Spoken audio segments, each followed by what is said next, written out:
Taoiseach, isn't the truth that the so-called Stormont House agreement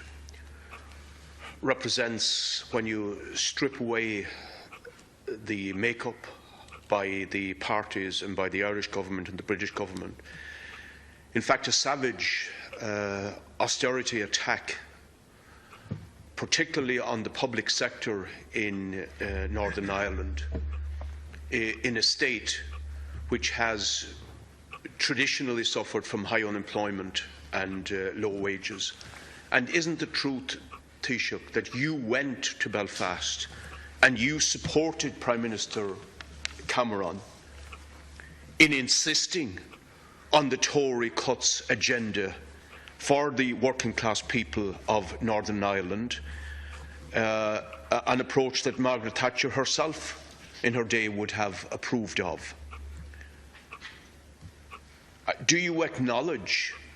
that 20,000 public sector jobs will be closed down in the north over the next few years as a result of this agreement, and that the biggest single amount of money mentioned, in fact, was to pay redundancies for public sector workers? And the north, of course, has relied on public sector jobs because of the ongoing failure of the private capitalism to deliver significant jobs and investment. And Taoiseach, isn't it extraordinary that you all united behind what is being put forward as one of the centrepieces of this agreement, cuts in corporation tax, and scandalously that those cuts to be implemented potentially by 2017 are linked to so-called welfare reform, which attacks the poorest in the north? How could you connive in misleading the people in Northern Ireland that the same over-reliance on multinational investment as successive governments have indulged in down here is going to resolve the problems of unemployment and low pay? Covering up completely that the main thing we've heard of the major multinationals globally over the last months is their scandalous involvement in tax scams, robbing billions, tens of billions, that should be going into social services and into job creation and into investment, robbing it from the tax budgets of the peoples in very, very many countries. Luxembourg, Switzerland, the Irish Republic, all outed as tax havens. And yet this is put forward as some kind of a major advance and a promise of massive job creation. This is a cruel hoax. Taoiseach, are you aware that the official trade union movement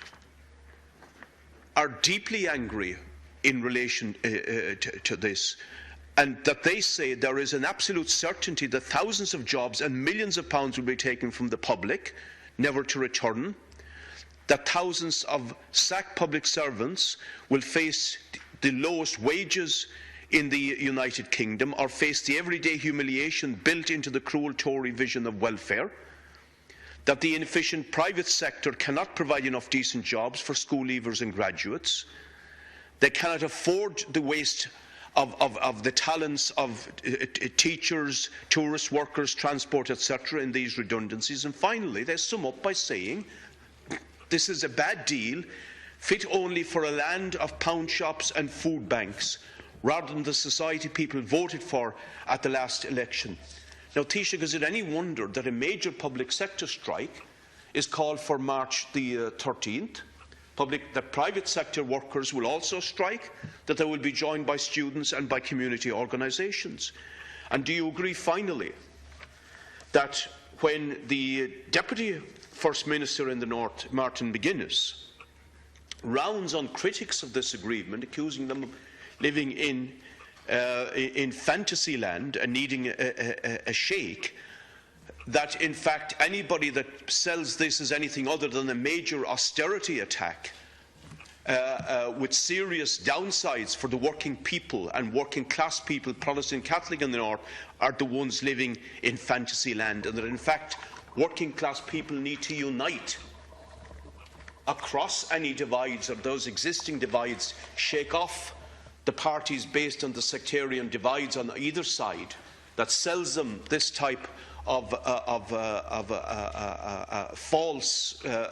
agreement, and fights for real measures of protecting the public sector, of major public sector investment to create tens of thousands of jobs that are needed, and the homes and the public services, all of which, like down here by yourself, have been under attack over the past years. Well,